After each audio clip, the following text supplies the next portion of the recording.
മുംതാസ് അലി മുതൽ മുത്തൂറ്റ് ജോർജ് വരെ ഉത്തരം കിട്ടാത്ത മരണങ്ങൾ. നമ്മുടെ നാട്ടിൽ വളരെ ചെറിയ സംഭവങ്ങൾ ഉണ്ടായാൽ പോലും വലിയ വിവാദം ഉണ്ടാകും. അതിന്മേൽ മാസങ്ങളോളം വാദപ്രതിവാദങ്ങൾ നടക്കുകയും ചെയ്യും. എന്നാൽ ഒരു ദുരൂഹ മരണം സംഭവിച്ചാൽ അതേപ്പറ്റി ആരും അനങ്ങില്ല, ചർച്ച ചെയ്യില്ല. ആ ചാപ്റ്റർ അതോടുകൂടി അവസാനിക്കും. എത്ര വലിയ കോടീശ്വരനാണെങ്കിലും ഒരു സാധാരണക്കാരനാണെങ്കിലും ശരി, ദിവസങ്ങൾക്കുള്ളിൽ അത് എല്ലാവരും മറക്കുകയും ചെയ്യും. ഉദാഹരണത്തിന് KP യോഹന്നാന്റെ ദുരൂഹ മരണം ആർക്കും ഒരക്ഷരം പോലും പറയുവാൻ സാധിക്കുന്നില്ല. ഭയമാണോ അതോ നിസ്സംഗതയാണോ എന്നറിയില്ല. ഇന്ന് നേരം പുലർന്നതും ഇത്തരം ഒരു ദുർമരണത്തിന്റെ വാർത്തയുമായി ആണ്. പ്രമുഖ കയറ്റുമതി വ്യവസായി മുംതാസ് അലിയുടെ മൃതദേഹം കുളൂർ പാലത്തിന് അടിയിൽ നിന്ന് കണ്ടെത്തി എന്നായിരുന്നു വാർത്ത. ആത്മഹത്യയാണെന്നായിരുന്നു പ്രാഥമിക പോലീസിന്റെ നിഗമനം. ലക്ഷണശാസ്ത്രം വെച്ചാണ് നമ്മൾ നിഗമനത്തിൽ എത്തിച്ചേരുന്നത്.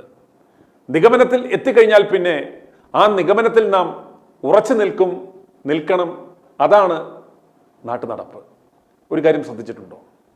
ദുരൂഹ സാഹചര്യത്തിൽ ആത്മഹത്യ ചെയ്തവർ എന്ന് പറയുന്ന ഈ എല്ലാവർക്കും പല കാര്യങ്ങളിലും വളരെയേറെ സാമ്യമുണ്ട് എന്ന് മനസ്സിലാക്കണം.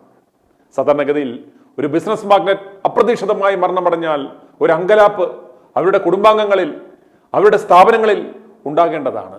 എന്നാൽ കഴിഞ്ഞ 20 വർഷത്തിനിടയിൽ ആത്മഹത്യ ചെയ്ത അല്ലെങ്കിൽ ദുരൂഹ സാഹചര്യത്തിൽ മരണമടഞ്ഞ എല്ലാവരുടെയും നിങ്ങളൊന്ന് ശ്രദ്ധിച്ചോളൂ. മരണശേഷം അവരുടെ സ്ഥാപനത്തിലോ അവരുടെ കുടുംബത്തിലോ യാതൊരു ആശങ്കയും അങ്കലാപ്പും ഉള്ളതായി നമുക്ക് കാണാൻ കഴിയില്ല. ആത്മഹത്യയുടെ പ്രതീതി ഉണ്ടാക്കി നടത്തിയ കൊലപാതകങ്ങൾ പോലും പിടിക്കപ്പെട്ടിട്ടില്ല എന്ന് മനസ്സിലാക്കണം. യാതൊരു ഫോറൻസിക് തെളിവുകളും അവശേഷിപ്പിക്കാതെ ശരീരത്തിൽ ഒരു ആത്മഹത്യാക്കുറിപ്പോ മരിക്കുന്നത് കണ്ടെന്ന ഒരു ദൃക്സാക്ഷിയെയോ ഒപ്പിച്ചാൽ ആത്മഹത്യയുടെ പിന്നാലെ ആരും പിന്നെ പോകില്ല, ഒരന്വേഷണവും ഉണ്ടാവില്ല. ഉത്തരം കിട്ടാത്ത ഇത്തരം ചില മരണങ്ങളാണ് നമ്മൾ ഇന്ന് പോസ്റ്റ്മോർട്ടം നടത്തുവാൻ പോകുന്നത്. ആദ്യം ഇന്നലെ പുഴയിൽ വീണ് മരിച്ച നിലയിൽ കണ്ടെത്തിയ പ്രമുഖ കയറ്റുമതി വ്യവസായി 52-കാരനായ BM മുംതാസ് അലിയുടെ മരണത്തെക്കുറിച്ചാകാം ചർച്ച. കുളൂർ പാലത്തിന് അടിയിൽ നിന്നാണ് മൃതദേഹം കണ്ടെത്തിയത്. ഇന്നലെ പുലർച്ചെ 5:30 ദേശീയപാത 66-ലെ കുളൂർ പാലത്തിന് മുകളിൽ അപകടത്തിൽപ്പെട്ട നിലയിൽ ഇദ്ദേഹത്തിന്റെ ആഡംബര കാർ കണ്ടെത്തിയതിനെ തുടർന്ന് പ്രദേശവാസികൾ പരമ്പൂർ പോലീസിനെ വിവരമറിയിക്കുകയായിരുന്നു. തുടർന്നാണ് ഫാൽഗുനി പുഴയിൽ തെരച്ചിൽ നടത്തിയത്. മുംതാസ് അലിയുടെ മൊബൈൽ ഫോണും കാറിന്റെ താക്കോലും പാലത്തിനടുത്ത് നിന്ന് കണ്ടെത്തിയിരുന്നു. മുങ്ങൽ വിദഗ്ധൻ ഈശ്വർ മാൽപ്പേ ഉൾപ്പെട്ട സംഘവും NDRFും ചേർന്ന് നടത്തിയ തെരച്ചിലാണ് മൃതദേഹം ഒടുവിൽ കണ്ടെത്തിയത്. മുംതാസ് അലി പാലത്തിൽ നിന്നും സ്വയം ഫാൽഗുനി പുഴയിലേക്ക് എടുത്ത് ചാടിയതാകാം എന്നാണ് പോലീസിന്റെ പ്രാഥമിക നിഗമനം. താൻ മടങ്ങി വരില്ലെന്ന് കുടുംബ വാട്സാപ്പ് ഗ്രൂപ്പിൽ പുലർച്ചെ മുംതാസ് അലി സന്ദേശം അയച്ചിരുന്നു പോലും. തീർക്കുന്നതിന് മുമ്പ് വേണ്ടപ്പെട്ട ആരുടെയെങ്കിലും മൊബൈലിലേക്ക് ഇതുപോലൊരു സന്ദേശം അയച്ചാൽ പോലീസ് മേൽപ്പറഞ്ഞ നിഗമനത്തിൽ താനെ എത്തിക്കൊള്ളും. മുംതാസ് അലിയുടെ കേസിൽ ഞങ്ങൾ കണ്ടെത്തിയ മറ്റൊരു കാര്യം, അദ്ദേഹത്തെ ബ്ലാക്ക്മെയിൽ ചെയ്ത് ഭീഷണിപ്പെടുത്തി പണം അപഹരിച്ചെന്ന കേസിൽ 6 പേർക്കെതിരെ പോലീസ് നേരത്തെ കേസെടുത്തിരുന്നു. മുംതാസ് അലിയുടെ സഹോദരൻ ഹൈദരാലിയുടെ പരാതിയിൽ റഹമത്ത്, അബ്ദുൽ സത്താർ, ഷാഫി, മുസ്തഫ, സൊഹൈബ്, സിറാജ് എന്നിവർക്കെതിരെയായിരുന്നു കേസ്. ഒരു സ്ത്രീയുമായി അവിഹിത ബന്ധമുണ്ടെന്ന് പ്രചരിപ്പിക്കുമെന്ന് ഭീഷണിപ്പെടുത്തി പ്രതികൾ മുംതാസ് അലിയിൽ നിന്ന് 50 ലക്ഷത്തോളം രൂപ തട്ടിയെടുത്തുവെന്നായിരുന്നു ആ പരാതി. കൂടുതൽ പണം ആവശ്യപ്പെട്ട് ഇവർ മുംതാസ് അലിയെ സമ്മർദ്ദത്തിലാക്കിയെന്നും പരാതിയിൽ പറയുന്നു. പക്ഷേ ഈ സംഭവവുമായി ഒന്നും ബന്ധപ്പെടുത്തി ഒരു അന്വേഷണം ഉണ്ടാവില്ല. കാരണം വാട്സാപ്പിലേക്ക് ആത്മഹത്യാ സന്ദേശം എത്തിപ്പോലും. കൊട്ടാരക്കരയിൽ ഒരു വഞ്ചകൻ ഒരു പാവപ്പെട്ടവന്റെ വസ്തു തട്ടിയെടുത്ത് അയാളെ തട്ടിക്കളഞ്ഞത് സമാനമായ രീതിയിലാണ്. അയാളുടെ ഫോൺ പിടിച്ചു മേടിച്ച് ഭാര്യയ്ക്ക് ഒരു മെസ്സേജ് അയച്ചു കൊടുത്തു, ഞാൻ പോകുകയാണ് എന്ന്. തുടർന്ന് കൊന്നു കെട്ടിത്തൂക്കി. അടുത്ത ദിവസം എല്ലാം ശുഭം. അതുപോലെ 2019 ജൂലൈ 29-ന് CCD എന്നറിയപ്പെടുന്ന കഫേ കോഫിയുടെ സ്ഥാപകൻ VG സിദ്ധാർത്ഥയുടെ മരണവാർത്ത പലരെയും ഞെട്ടിച്ചു. ബുധനാഴ്ച രാവിലെ മംഗളൂരുവിലെ ഹോയ്ഗെ ബസാറിനടുത്ത് നേത്രാവതി നദിയുടെ തീരത്താണ് VG സിദ്ധാർത്ഥയുടെ മൃതദേഹം കണ്ടെത്തിയത്. തിങ്കളാഴ്ച രാത്രി മംഗളൂരു ഭാഗത്തേക്ക് വാഹനമോടിച്ച ശേഷം ഇയാളെ കാണാതാവുകയായിരുന്നു പോലും. സിദ്ധാർത്ഥയെ അവസാനമായി കണ്ട പാലത്തിൽ നിന്ന് 1 കിലോമീറ്ററിൽ താഴെയാണ് ഹൊയ്ഗെ ബസാർ ബീച്ച്. ഡ്രൈവറോട് കാർ നിർത്താൻ ആവശ്യപ്പെട്ട് നദിയിലേക്ക് എടുത്തു ചാടി ജീവനൊടുക്കി എന്നാണ് പോലീസ് റിപ്പോർട്ട്.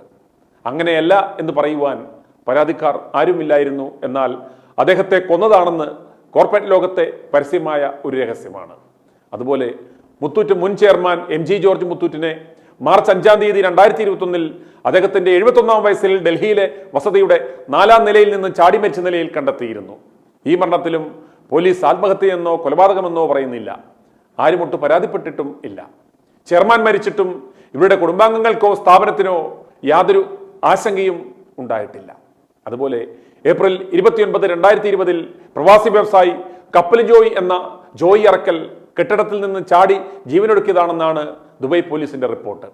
ദുബായ് ബിസിനസ് ബേയിലെ കെട്ടിടത്തിന്റെ 14-ാം നിലയിൽ നിന്ന് വീണാണ് ജോയി അറക്കലിന്റെ മരണമെന്നും അതിൽ ദുരൂഹതകളൊന്നുമില്ലെന്നും Dubai police station director B. Abdullah Khadim bin സുസൂറാണ് റിപ്പോർട്ട് ചെയ്തിരിക്കുന്നത്.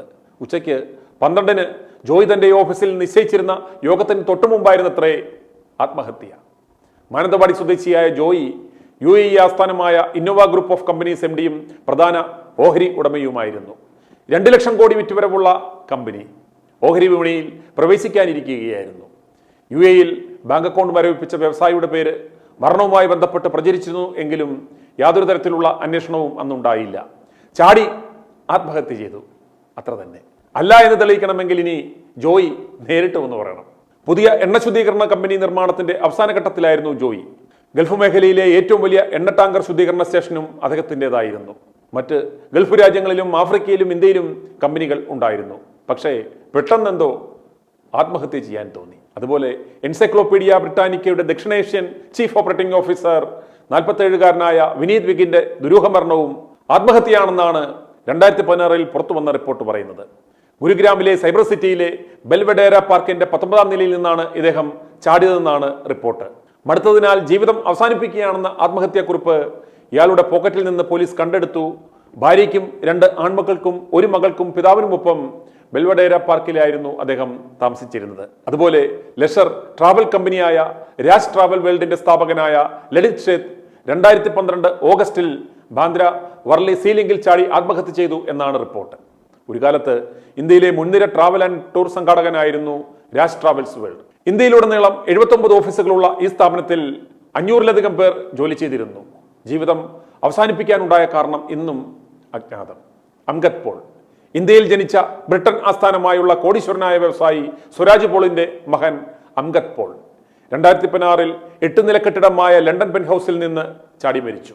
Lock, stock and do, smoking barrels, snatch, the tournament എന്നിവ ഉൾപ്പെടെയുള്ള സിനിമകളും കാപ്പരോ ഇൻഡസ്ട്രീസിന്റെ CEO നിർമ്മിച്ചിട്ടുണ്ട്. മരണകാരണം ഇന്നും അജ്ഞാതം. സാജൻ പാറയിൽ, നൈജീരിയയിൽ വ്യവസായിയായിരുന്നു സാജൻ പാറയിൽ. കണ്ണൂരിൽ 16 കോടി രൂപയുടെ അത്യാധുനിക കൺവെൻഷൻ സെന്ററിന് ആവശ്യമായ സർട്ടിഫിക്കറ്റ് നൽകുവാൻ മുനിസിപ്പൽ ചെയർപേഴ്സൺ വിസമ്മതിച്ചതിനെ തുടർന്ന് ജൂൺ 16-ന് കൊറ്റാളിയിലെ വീട്ടിൽ ഇയാളെ തൂങ്ങി മരിച്ച നിലയിൽ കണ്ടെത്തി എന്നാണ് റിപ്പോർട്ട്. ആന്തൂർ മുനിസിപ്പാലിറ്റി ചെയർപേഴ്സന്റെ പെരുമാറ്റത്തിൽ മനംതൊന്നാണത്രേ ഇദ്ദേഹം വീട്ടിൽ തൂങ്ങി മരിച്ചത്. Call slim, Tata Motors managing director call slim 2014 ഭാര്യയുമായി വഴക്കിട്ട ശേഷം ആത്മഹത്യ ചെയ്തു എന്നാണ് റിപ്പോർട്ട്. കമ്പനിയുടെ ബോർഡ് മീറ്റിംഗിൽ പങ്കെടുക്കുവാൻ ബാങ്കോക്കിലെത്തിയപ്പോൾ ബാങ്കോക്കിലെ ഒരു പഞ്ചനക്ഷത്ര ഹോട്ടലിന്റെ ഏറ്റവും മുകളിലത്തെ നിലയിൽ നിന്ന് ചാടി മരിച്ചു എന്നാണ് റിപ്പോർട്ട്. ഇനിയും ഉത്തരം കിട്ടാത്ത ഈ മരണങ്ങൾക്കും ഒരുപാട് പറയാനുണ്ടാവും, ഇല്ലേ? i2i News, an eye for truth. i2i News subscribe ചെയ്തിട്ടില്ലാത്തവർ ഇപ്പോൾ തന്നെ സബ്സ്ക്രൈബ് ചെയ്യുക. നോട്ടിഫിക്കേഷൻ ലഭിക്കുവാൻ ബെൽ ബട്ടണും അമർത്തുക.